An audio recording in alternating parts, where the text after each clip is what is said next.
The office, Charlie gets killed, and the final frag. Oh, brilliant game. Through, that's the kill, you can see them.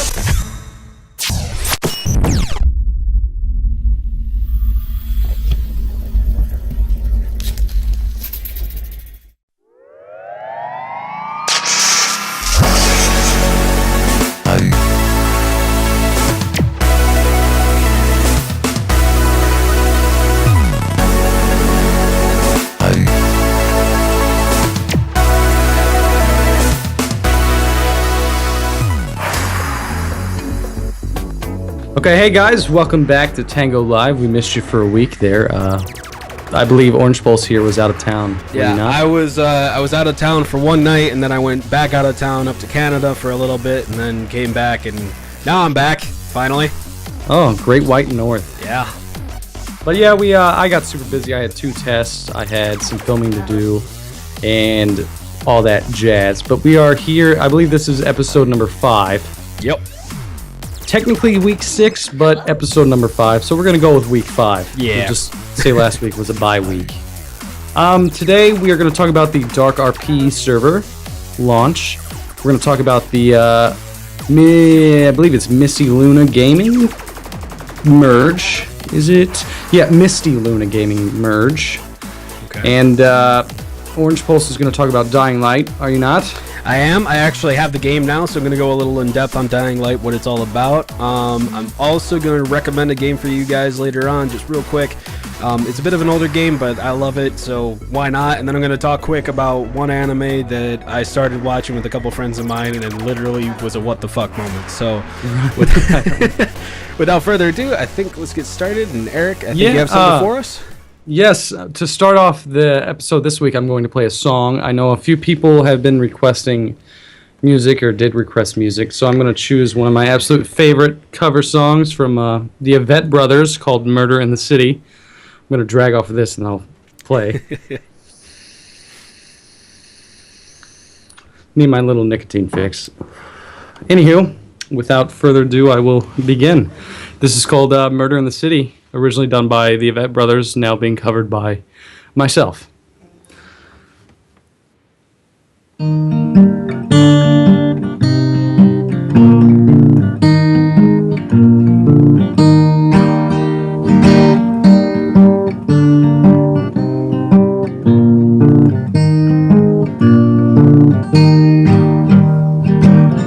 If I get murdered in the city, don't go revenging in my name. One person dead from such is plenty. No need to go and get locked away. When I leave your arms, the things that I think of, no need to get over alarmed. I'm coming home.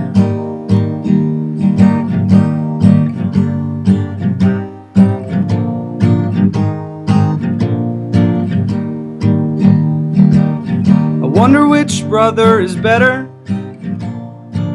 which one our parents love the most. I sure did get in lots of trouble. They seemed to let the other go. A tear fell from my father's eye.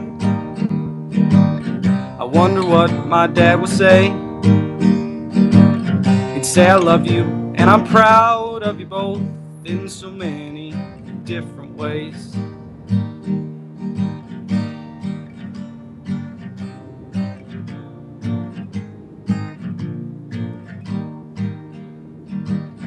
If I get murdered in the city, go read the letter in my desk. Don't bother with all my belongings, but pay attention to the list. Make sure my mother knows I loved her. Make sure my sister knows the same. Always remember there was nothing worth sharing like the love that let us share our name. Always remember there was nothing worth sharing like the love that let us share our name.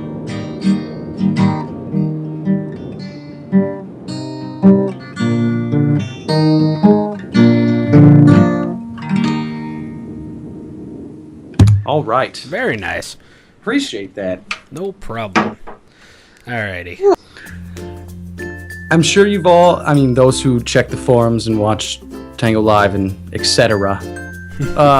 Active members in the community, I'm sure, have heard about the recent merge we have. And it is Misty Luna Gaming. They are popular on our Gary's Mod game server, Trouble in Tango Town, I believe. They have decided that they are going to merge. I am not sure how many members are involved in this entire merge, but I know like 4 for sure that are involved, including Misty herself. I believe is one of the owners of MLG. She has recently put a application onto the forums. I haven't talked to any of them yet, so I should probably get on to that. Yeah, neither have I. I honestly only heard about this when you brought it up. Right. I'm usually active on the forums, but with everything going on the past couple of weeks, I've been in and out. Right. Yeah, I'm sure I'll get around to talking to him. I just got Gary's Mod, specifically for Dark RP, but I wanted to try out Trouble in Tango Town. It's fucking fun, I have to say. Is it? Yeah. Trouble in Terrorist Town in general is fun as hell. I haven't played on the Tango server myself. I was going to today, actually, but I couldn't find... I don't know what I was doing. I just couldn't find it in the directory, but Trouble in Terrorist Town itself is fun. Oh, by the way, also, I don't know if I'm going to leave this in, but I was trying to get on to Dark RP while you were playing today. I went on, I got in for about 2 minutes, saw that you were a bartender, and I was like, I want to be a bartender, that sounds fucking awesome. So I go over to, like, walk 4 steps forward, then all of a sudden my game crashes. And it said I didn't have enough memory in my system to play the game, so I don't have enough RAM to play that game right now. To play Dark RP, yeah. It maxed out my RAM. I don't know how just idly my fucking computer uses up 3 gigs of RAM, but somehow trying to play Dark RP crashed my fucking Gary's Mod. That really sucks. Yeah. Well, I mean, I'm getting more RAM soon enough, hopefully. So hopefully I'll be able to play it soon. Yeah. I'm gonna try and figure out what else is going on that's using so much RAM, but yeah, for sure. That's a good segue into Dark RP, which I played a little bit. Brand new to Gary's Mod and brand new to the whole Dark RP thing. I got in, and like OrangePulse here said, I became a bartender because I love alcohol. That's actually a vodka bottle there. Dan Aykroyd, it's called Crystal Skull. It's delicious if you guys are of legal age of drinking. I do not condone underage drinking. I am in Canada. Wink, wink. But yeah, I'd put it on par with Grey Goose and Ciroc and other vodkas of high quality. It's not cheap. It's, as far as St. Louis goes, it's $46 for a fifth, but you do get a little bottle, which is 50 ml. So you get 800 milliliters of vodka for our Russian watchers, if there are any. I'm not a huge fan of vodka. I prefer whiskey and then your craft beer here and there. But yeah, so I became a bartender, ran around, made my own office. I don't know, I'm looking for a word. I squatted in a building and unlocked all the doors and made them my own, so I have my own bar now, which I'm going to periodically upgrade when I find time. But Dark RP is basically a role-playing-esque mod for Gary's Mod. And you have jobs you can get. You get weekly pay bonus. You can sell things amongst players. It's just really fun. Check it out. Sinister has worked his ass off to get this up and running. In the 19 to 20 minutes I spent in the server, I had a good time. It's a little chaotic at first when they're trying to figure out the rules and whatnot. And I'm sure you heard about the random killings and whatnot. I'm sure they'll eventually get that sorted out with more popularity. But as of now, it's a fun server. I definitely enjoyed it. So I want to get on and try it out myself. I have never played an RP, Dark RP, General, whatever, in Gary's mod myself. It was going to be my first, but my computer is being an asshole about it, so I'm going to try and figure out what's wrong with it and hopefully get on myself. So if you guys watch TangoLive and you want to play a game with us, we'll probably be on Dark RP. You play Dota a lot. I've been wanting to get into that myself. Dota a lot. If you guys are wanting to get into Dota, come into the game with a chip on your shoulder because the community is full of assholes. Like, full of assholes. If you play League of Legends like I have, you're pretty used to it at this point. Yeah. Dota's fun, but you run into some people that you'd rather not run into. So, be prepared for that if you're going to jump in there. And I believe you're going to talk about Dying Light, so... I am. I actually got Dying Light, finally. Jealous. I was looking at getting it, and I was just like... Yeah, let's go for it. And I went for it, and I got it. And actually, it's a lot more fun than I thought it was going to be. I was concerned about, like, what are you going to be able to do? It's set as an open-world, free-running type of zombie game. And you think at first it's going to be, like at least in my mind, when I thought it was going to be like you're going to be running on the buildings, and the buildings aren't going to be to scale with actual buildings. You're going to be running around, just jumping on like little mini roofs. You're not going to be able to go in anywhere. A good portion of the game, actually, you have to go inside of buildings, like school buildings, just regular buildings, talk to people inside of buildings and things like that. Periodically, while you run around, there are little side missions that come around as normal in any sort of RPG game, but there's also mini ones where you can go out, like a survivor is being attacked by zombies. You can run up and actually kill the zombies and save him, and he'll give you some money or an upgrade for a weapon, something like that. You get a myriad of weapons between pipes, wrenches, knives, axes. You get a bunch of different guns as the game goes on. The more you use guns, the louder it gets, and you'll attract special type of zombies that can actually run and climb just like you can, and other ones that spit poisons, spit or explode sometimes. There are huge ones that carry rebar with concrete on the end of it and use it like a club and just swing it around and try and smash you with it. There is a day-night cycle, like we had mentioned before, and once it gets to the nighttime, it's pretty fucking scary because you're running around with zombies that essentially look like people that were charred in a fire, and their chest cages are ripped open, so their ribs are just sticking out, and they will chase you, run around, and run you down. And while you run through the night, one of the first missions, actually, you get stuck outside at night and you have to run back to your base. And while I was running back, I literally had 9 of them on my tail while I was running back to my base.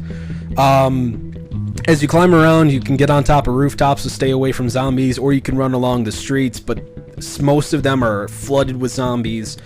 Zombies do grab you and they will bite at you, but it's not like in The Walking Dead or something like that where if you're bit, you're fucked.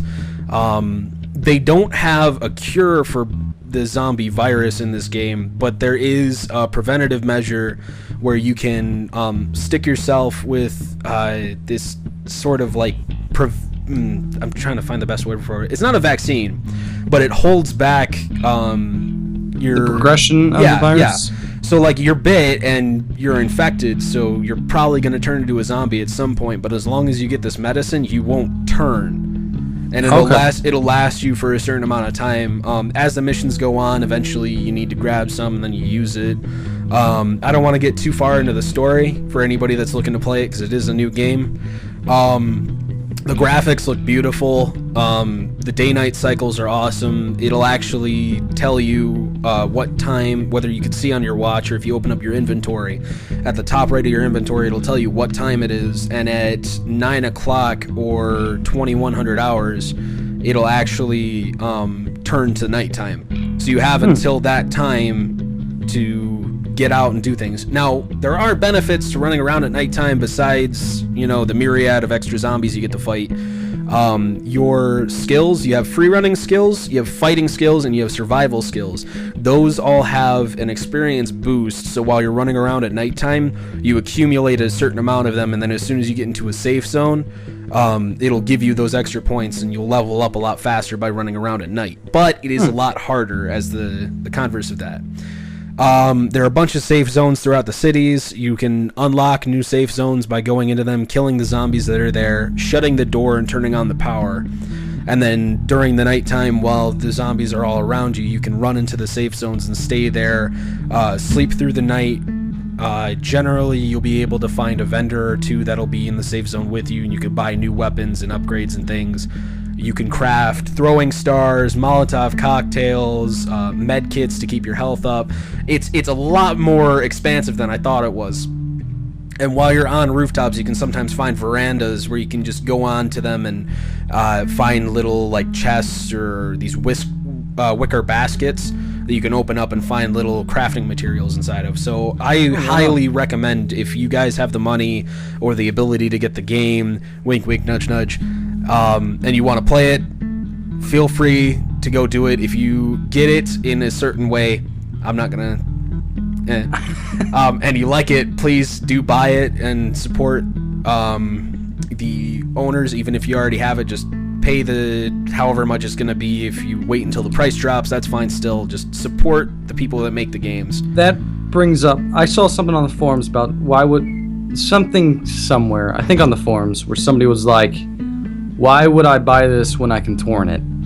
And what I want to bring up is, I am not against torrenting at all. I've done it myself. As have I. Sorry, NSA. Done it. But like what you were saying, the reason why you would buy something if you have the money is to support the people that make it. I understand torrenting. I get people can't afford stuff, but if you have the money to spend on it, you might as well spend it so you can support the people who made it, so they can make updates, they can make better games, all that stuff. So that's why, to answer the question of why would I buy something when I could just torrent it, is to support the people who made it. Yeah, especially with indie developers. I know plenty of people who will get indie games like Terraria, when they were both big, Rogue Legacy, I'm forgetting the other one now. I have it too. Risk of Rain, things like that. They're made by independent developers. They're small-time people who really don't have a lot of money. They just decided, fuck it, I'm going to make a game. If you torrent something like that, I don't have a problem with it. I'm not going to yell at you. I'm not your father. But like, if you're going to do that and you like the game and you really enjoy it, you play it a lot, at some point, get the money for it. Like, most of these indie games are only like $15 at the most. Yeah. Go and buy that game just to support the developer. If you want that if you like the game, the developer's going to make more games, most likely. And if you have the game and you don't want the full version or anything, you can still buy it and gift it to somebody. Yeah, exactly. If you already have it, you can buy it and gift it to somebody. Just make sure that if you like it, support the developers, so that way they can keep making more stuff. For example, Binding of Isaac, Super Meat Boy, those two games were made by Edmund McMullen. A lot of people would go and torrent Super Meat Boy or Binding of Isaac, find a free copy online, something like that.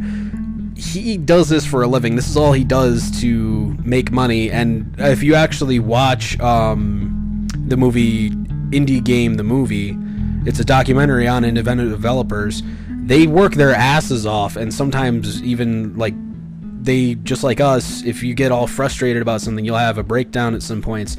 You'll see him actually having a breakdown because he can't, he's frustrated with everything and it's not working right. You know, as they work with these things and as they make the games, they need this money from the games to be able to live.